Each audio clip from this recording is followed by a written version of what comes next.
Recently, there was an attempt for a group buy going by the name of GMK Blink.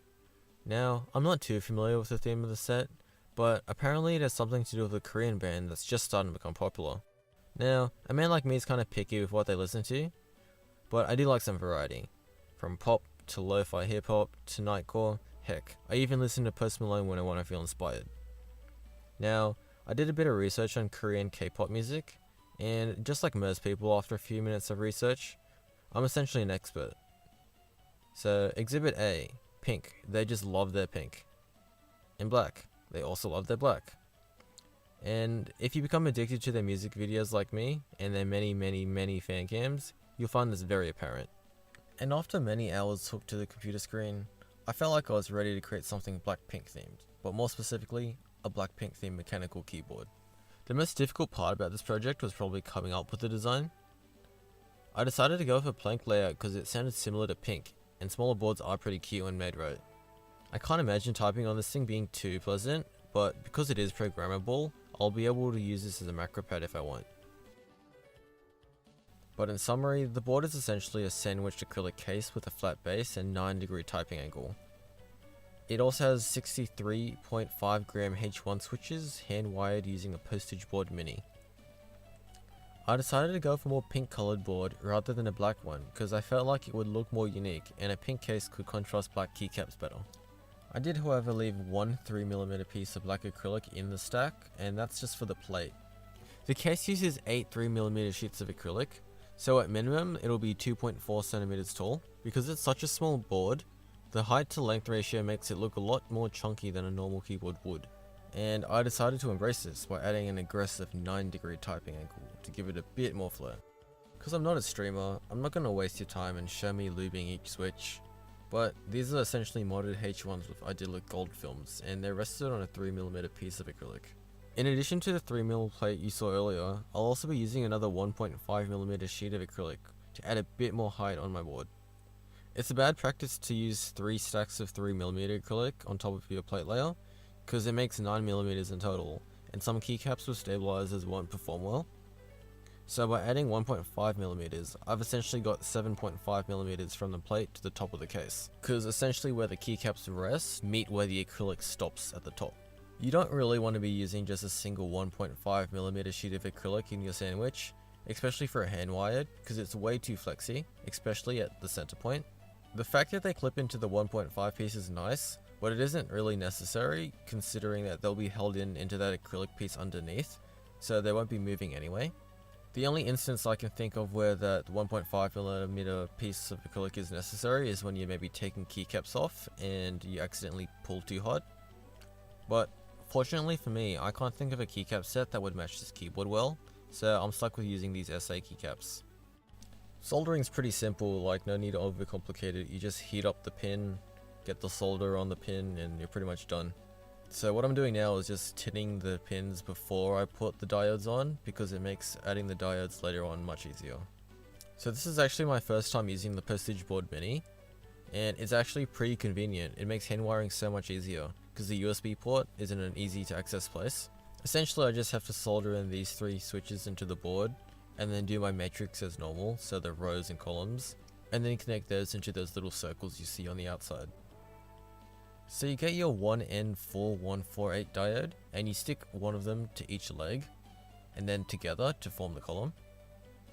And to make it easier, you normally just bend it at a 90-degree angle. What I like to do is have a piece of adhesive to hold the diode in place while I'm soldering. It makes it a lot easier. So once it's all soldered up alright, I just gotta make sure that the columns and rows aren't touching. Because I have some exposed wire for the rows, they are touching. So what I have to do is go over and put something underneath to keep them distant. People normally use like insulated wire in this case and just like strip them down and make it all nice and neat. I can't be bothered doing that because no one's gonna see the inside anyway. So I just use naked wire and just cover it up later. Now, who doesn't like feet? Feet are good. Well, sometimes they are. I'm a bit of an elitist when it comes to feet. Like, I'm pretty picky with what's good and what's not.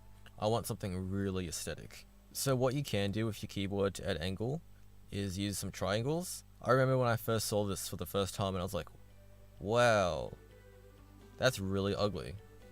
The thing is, when you have triangles on the bottom of your keyboard, you have this massive gap in the center, or you have these massive gaps where there isn't actually anything there, so it kind of gives a little bit whenever you're typing. But my main concern is how atrocious it looks from another angle. This is why you always see people just taking pictures from one angle only, because there's literally only one angle that looks good. It's like, yeah, you see from that one angle, nice, it looks good, and then you scroll to the next Instagram post. But at the end of the day, it isn't actually good from a different angle. But then again, that's what Instagram is, just showing pictures to get attention. So I wanted my keyboard to look good from just different angles, not just one, maybe two. So I actually used my brain and came up with something. I've used this concept in a few of my other builds, but this is the first time I'm showing it off. It's essentially having all the hardware holding everything together internally. And what you end up with is a flat base, triangles on the side, and a nice looking rear. So to keep the theme going, I had to figure out a way to hide the screws. So what I came up with is an etched piece of acrylic with a grob bit stuck into it. So with the nut pushing downwards, it meant that the acrylic pieces were held in place. And then once that was in place, I could just solidify it using some super glue. A lot of calculations went into this thing because that pink part at the very back has to sit exactly in the right spot, otherwise the case won't close properly.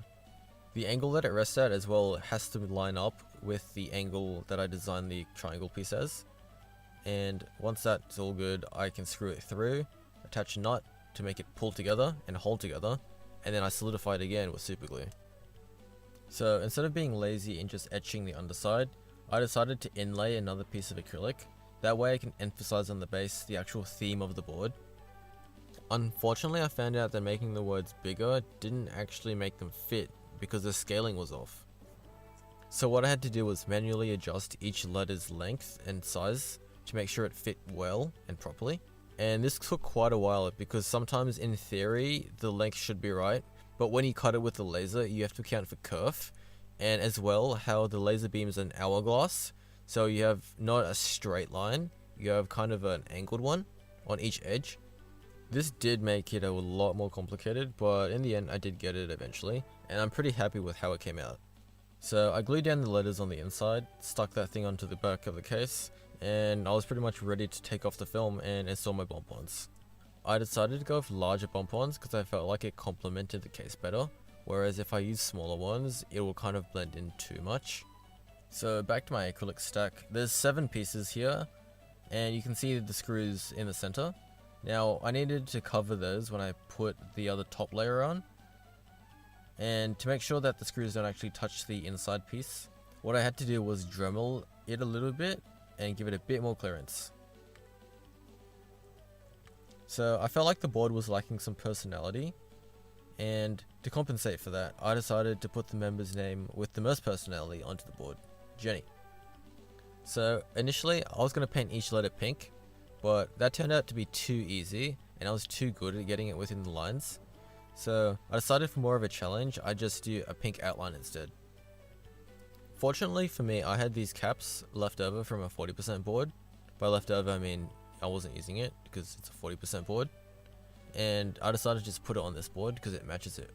So with these SA caps, right, you have to take them off very carefully because it's so glossy. Sometimes when you scratch them accidentally, you can actually see the scratches a lot more visibly than you would other keycaps. So I recommend taking very good care of them and don't do anything ridiculous. All in all, I'm very happy with the build. The way it came out, it was a lot better than I envisioned. I wasn't too sure on 9 degrees initially, and I still probably don't think it's the best, but it definitely matches this build because it gives it such an aggressive look.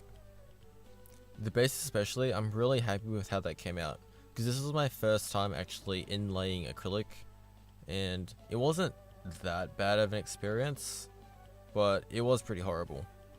Though with that being said, I'm really happy with what I did, and I think I nailed the theme and made something really unique.